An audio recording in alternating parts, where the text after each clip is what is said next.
Just as the billionaire groom reaches for his bride's hand, a young stranger storms the aisle, slamming an envelope to the floor and shattering the illusion of love with 6 words.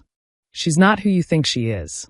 In front of hundreds of guests, cameras, and a media frenzy, secrets unravel, identities crumble, and one question echoes louder than the wedding bells. What if the woman you're about to marry isn't just lying about her past, but hiding a life built on betrayal? Hello family, welcome to True Life Stories. Please subscribe and leave a like for us, it means the world to us. Also share this video to your friends and loved ones and turn on post notifications so you don't miss future videos from us. Thank you as you do so. Sit back and relax as we dive into the story. The sun was a soft gold in the sky, painting the Williams estate in a dreamy haze. A string quartet played under a canopy of imported cherry blossoms, their petals fluttering lightly in the coastal breeze. Rows of white chairs were arranged with military precision facing a marble altar, draped in silk and orchids. Billionaire Alexander Williams had spared no expense for what the media had dubbed the wedding of the year.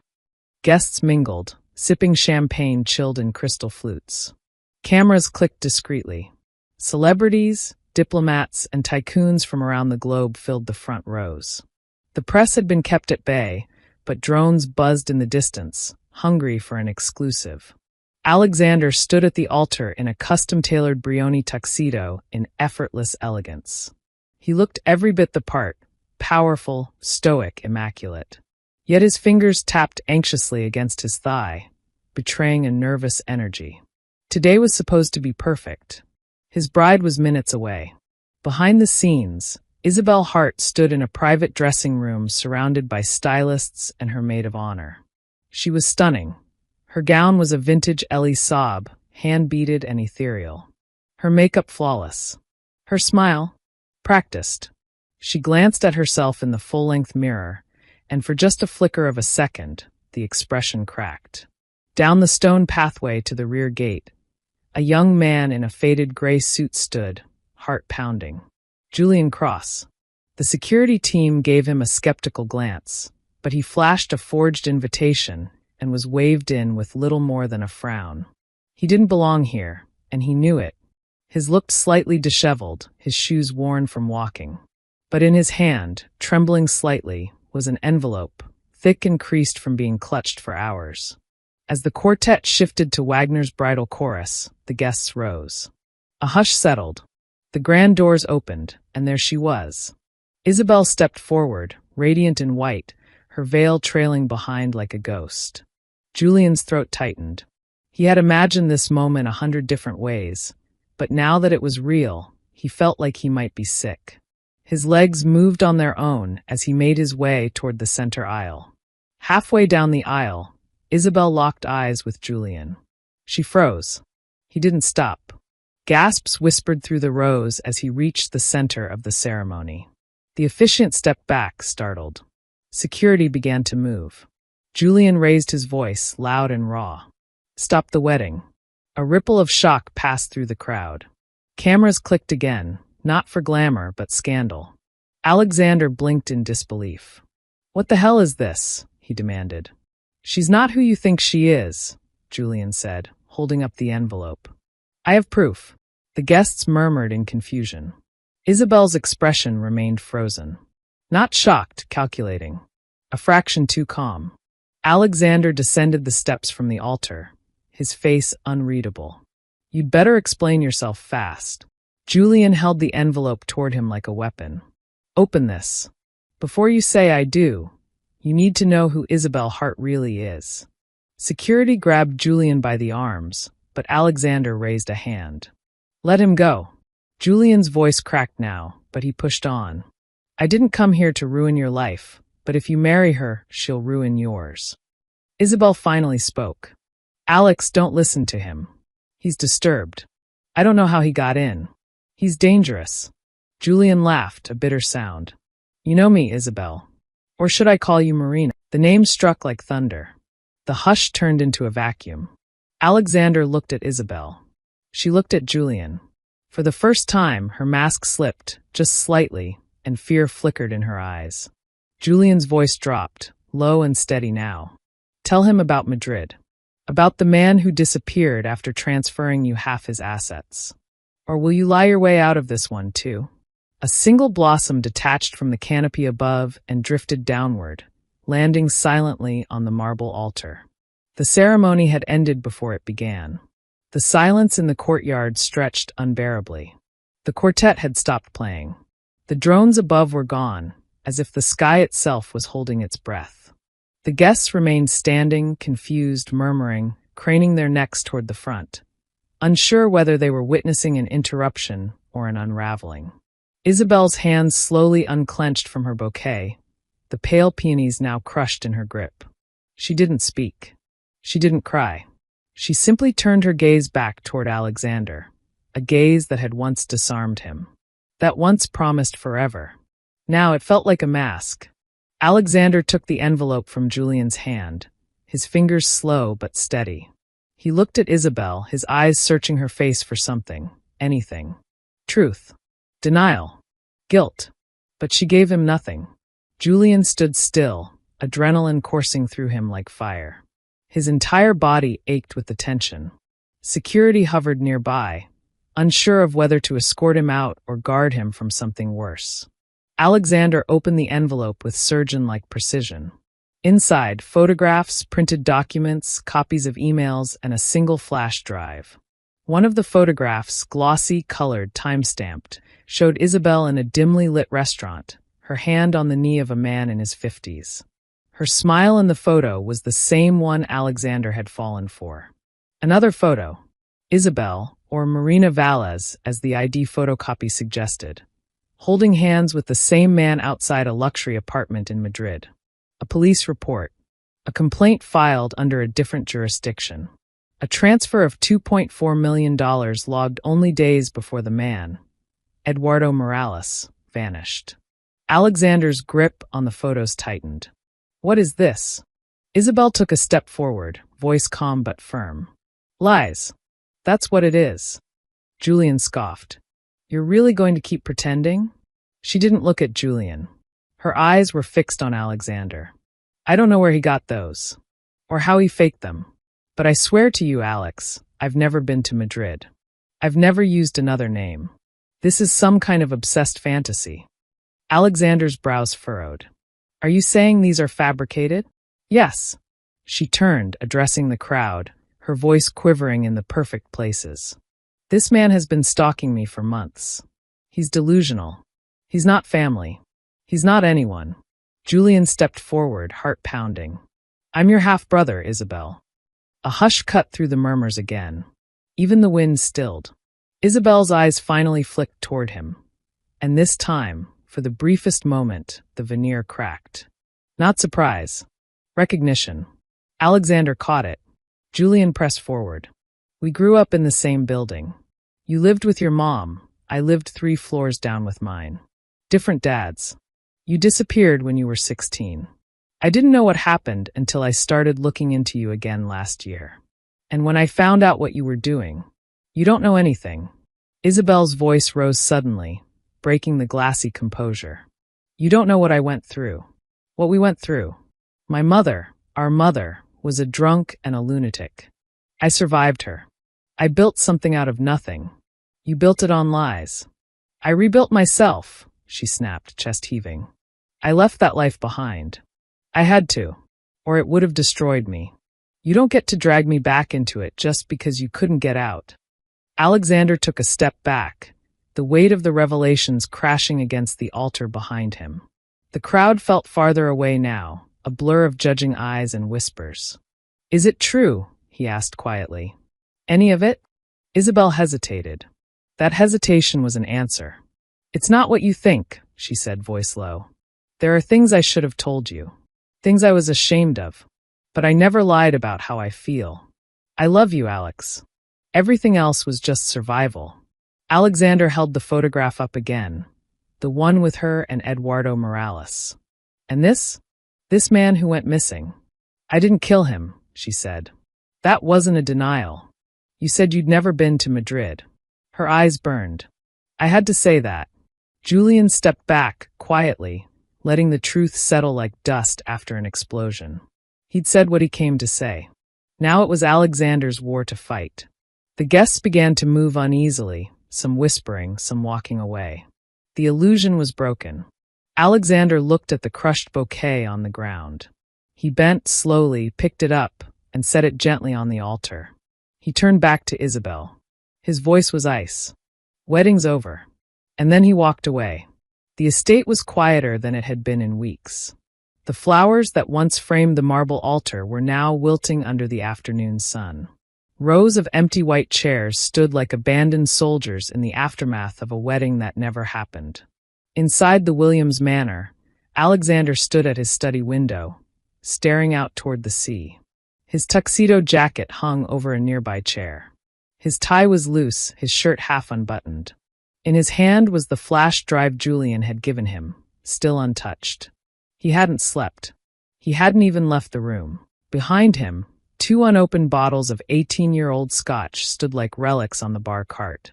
His phone vibrated on the desk for the 100th time, the screen flashing with messages, media outside gates. Isabel seen leaving. Shareholders requesting statement. Stacy calling again. He ignored it all. The silence cracked when the door creaked open. "Are you going to sit there and rot, or are you going to open that damn drive?" "Stacy." Alexander didn't turn. Not now. She walked in anyway, closing the door behind her. Her dark eyes scanned the room, landing on the photos spread out across his desk. The one of Isabel laughing in Madrid. The police report. The financial transfers. This isn't like a scandal, Alex. This isn't some boardroom betrayal or merger gone bad. This is personal. She picked up the flash drive and tossed it onto his lap. "And I think you're afraid it's going to confirm what you already know." Alexander's jaw tightened. "I don't know what I know." She lied about her name. About where she came from. There's a missing man. A half-brother she pretended didn't exist. Stacy crossed her arms. "That's not a misunderstanding. That's a profile." He finally looked at her, his eyes bloodshot but sharp. And what if she did lie? What if it was to escape something worse? A past she didn't ask for. She didn't run from abuse, Alex. She ran from accountability. Stacy's voice softened. "You want to believe she's different with you.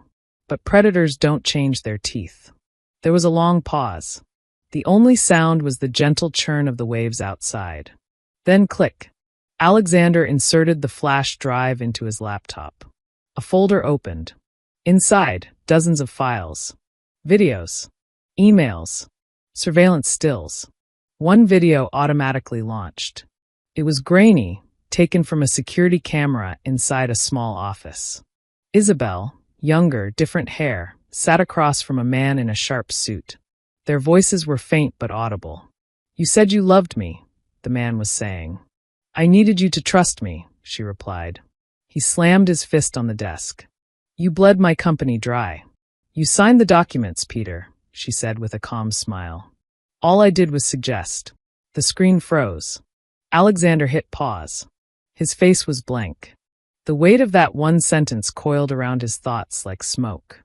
Stacy leaned over, whispering, "How many others do you need to see before you believe she targeted you?" Alexander didn't respond. He clicked open another file, an email chain between Isabel and a lawyer in Monaco. Another between her and a man named Raymond, asking for $250,000 to cover her mother's hospital bills. The timestamps matched dates when she'd told Alexander she'd been volunteering in South Africa. Lie after lie. Precise. Measured. Emotional camouflage. He stood suddenly, knocking over the chair. "Why me?" he muttered, pacing now, manic with disbelief.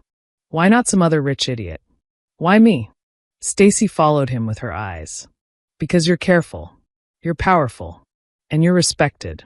If she could manipulate you, she could silence anyone who questioned her. You're not just a prize, Alex. You were a shield." He stopped mid-step, breathing heavily. Then a memory hit him.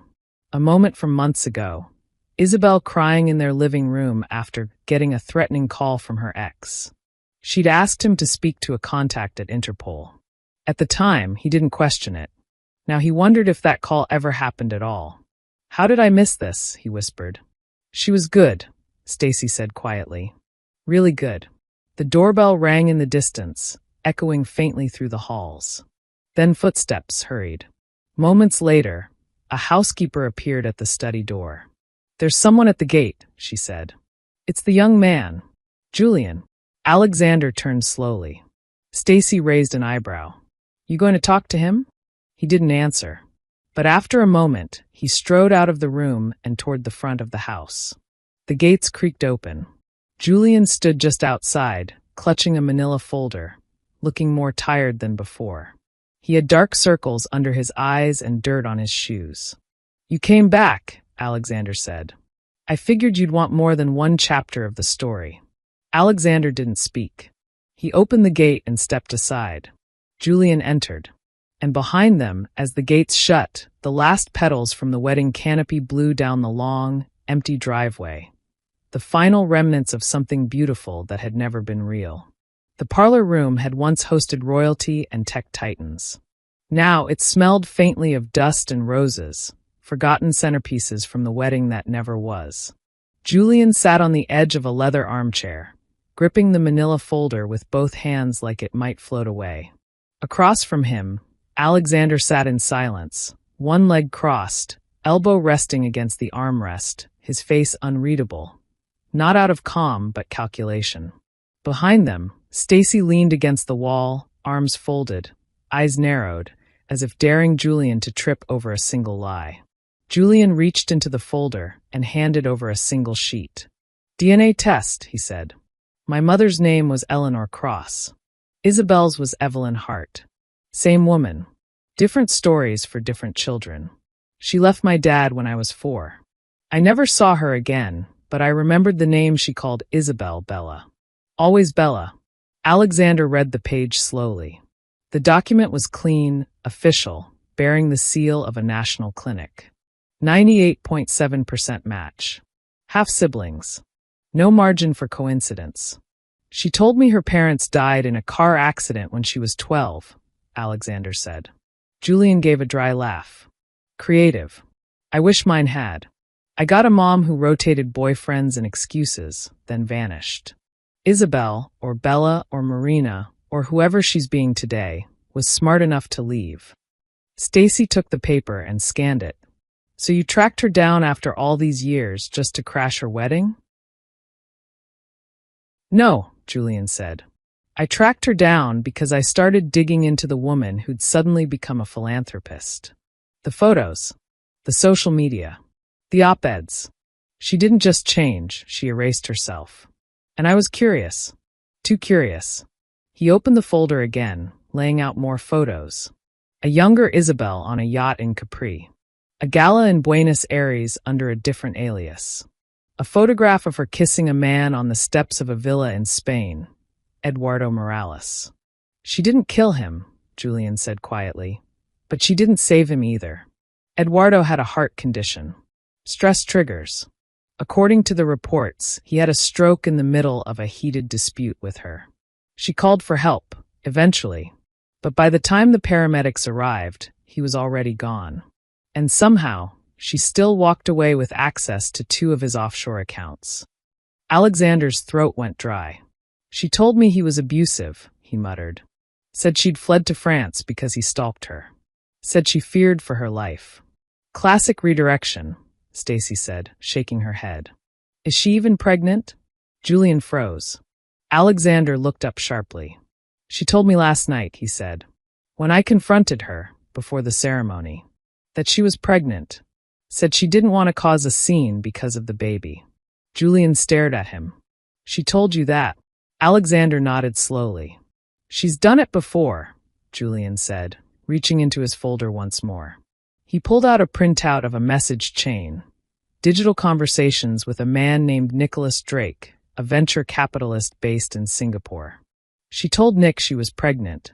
He signed over a major share of his firm's profits to her in exchange for stability for the child. She disappeared 3 days later. There was no baby, just manipulation. Fear's the fastest currency. Alexander rubbed his temples. Every revelation felt like another stone being stacked on his chest.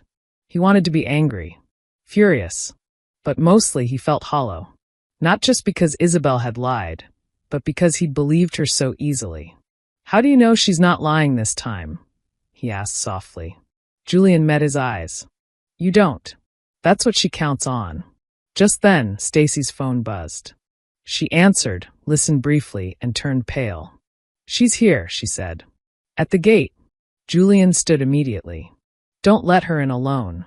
Alexander didn't move. "I'll talk to her." Stacy hesitated. "She's a manipulator, Alex. You let her speak, and she'll spin your guilt into a leash. Don't underestimate her." "I need to hear her say it," he said. "And I need to see her eyes when she does."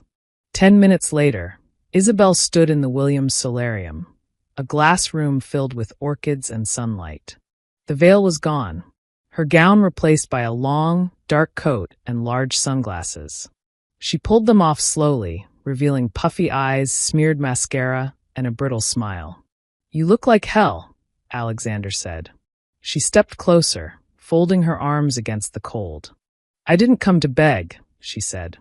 "I came to talk." "You've already said enough," he replied. "But go on." She paused, swallowed, then began. "I lied," she said. "Not about everything, but about enough. I changed my name because I had to. My mother was unstable. I was ashamed of where I came from. Every time I tried to be someone new, it worked for a while. And then I had to do it again." "You scammed people," he said flatly. She didn't deny it. "I survived," she said. "You thrived." Her voice wavered. "I didn't plan to fall in love with you." Alexander scoffed. "Save it." "I mean it. I was going to run. Take what I could and leave. But then something happened." She placed a hand gently on her stomach. "I'm pregnant, Alex." He stared at her for a long moment. Then, "Show me the test. The paperwork." "I don't have it with me." He shook his head. "Of course you don't." Tears welled in her eyes. "You think I'd lie about this?" "I know you would," he said. She looked at him then, really looked. And for the first time, her face twisted into something real. Not seduction. Not defense. Not control. Regret. "I didn't want to hurt you," she whispered. "But you did." Outside, Stacy and Julian watched from a hallway, their reflections faint in the glass. "You think she's telling the truth?" Stacy asked. Julian sighed. "With her," he said, "it's never about truth. It's about timing." It had been 3 months since the wedding that wasn't. The Williams estate, once vibrant with the echoes of champagne toasts and string quartets, had settled into a cold quiet. The cherry blossom trees had been uprooted. The marble altar removed. Even the staff had changed. Alexander had insisted on it. He didn't want reminders. Not of the illusion. Not of her. Now, the only sound in the house was the scratching of pen on paper. He sat at his desk, writing in long, deliberate strokes. The letters weren't business. Not contracts. Not memos. It was a speech. One he'd never planned to give. One he'd never imagined. The logo at the top of the page was new. The Heartline Foundation for Victims of Emotional Fraud. It was Stacy's idea. But the funding? The drive? That came from him. They had taken Isabel's script and rewritten it with truth. She had vanished 2 days after their last conversation. No call. No press. No trace. Her penthouse was cleared. Her accounts, what little hadn't been frozen by legal inquiries, drained. The private investigator traced her to Zurich, then to Bangkok. After that, nothing. She was a ghost again. A beautiful lie retreating into the shadows. Alexander never filed charges. Not out of mercy, but out of clarity. He knew prosecuting her would only keep her in his life. What she wanted always was relevance, and he wouldn't give it to her. What he gave her instead was silence. The conference hall was modest by his standards. No chandeliers. No violinists. Just rows of clean chairs, a single podium, and press from across the country. The announcement of the foundation had gone public only 48 hours earlier, but the story was already viral. Billionaire groom abandoned at altar launches campaign to expose emotional con artists. Julian stood near the back of the room, no longer in hand-me-down suits. He wore a tailored gray jacket now, subtle but sharp. He had shaved. He looked more like a man with a mission than a survivor. Stacy stood beside him, arms folded. "You know," she whispered, "I never thought I'd say this, but I'm glad he met her." Julian raised an eyebrow. "Why?" "She broke him," Stacy said. "But in all the right places." At the podium, Alexander took a deep breath. Cameras clicked. Lights brightened. He stared out into the crowd and didn't see investors or headlines. He saw faces. Curious, skeptical, bruised. He spoke. "We don't always talk about emotional betrayal," he began, voice steady. "We have laws for theft, for fraud, for blackmail. But when someone breaks you using only your heart, there's no police report. No insurance claim. Just shame." He paused. "I know because I let someone into my life. Someone I believed in. Someone I loved. And she wasn't who she said she was." Murmurs rippled through the room. He didn't flinch. "I don't tell you this for pity. I tell you this because silence is her power. And I'm done being silent." He continued, explaining how the foundation would work. Funding legal services, therapy, digital tracking of known con artists. A database. A support system. A network of truth in a world too eager to be deceived. The applause at the end was thunderous. But it didn't make him feel proud. Just resolved. After the event, as the crowd dispersed and lights dimmed, Alexander stood alone near the stage. Julian approached, hands in his pockets.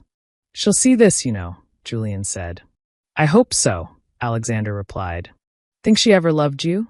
Even for a second?" Alexander didn't answer right away. He stared at the empty chairs. The faint echo of applause still dancing in the corners of the room. "I think," he said finally, "she loved the version of me she created in her head. The one who would never see through her. The one who would always say yes. The fantasy." Julian nodded. "She's probably halfway into someone new by now. New name. New story." Alexander gave a faint smile. "Let's make sure whoever that is has a way out. Somewhere else." The sky outside the cafe was golden, soft with the light of early evening. Isabel sat at a corner table in a city that didn't know her name. She wore her hair longer now. Different color. New accent. A passport with yet another alias tucked in her clutch. She sipped espresso. Watched a man across the square reading a book. Wealthy. Alone. Gentle posture. She smiled. Then her phone buzzed. News alert. Alexander Williams launches foundation targeting emotional manipulators. She stared at the headline. Her smile faltered, only slightly. She tapped the screen. Locked it. Set the phone down gently. Her reflection in the window was still beautiful. Still practiced. She adjusted her lipstick. Then looked up. The man across the square had noticed her now. He smiled politely. She smiled back. But behind her eyes, something flickered. Not fear. Not shame. Recognition. The game was beginning again. Not every love story ends in a wedding. Some end in survival. We have come to the end of the story. I hope you enjoyed it. Leave a like and subscribe to my YouTube channel for more interesting stories.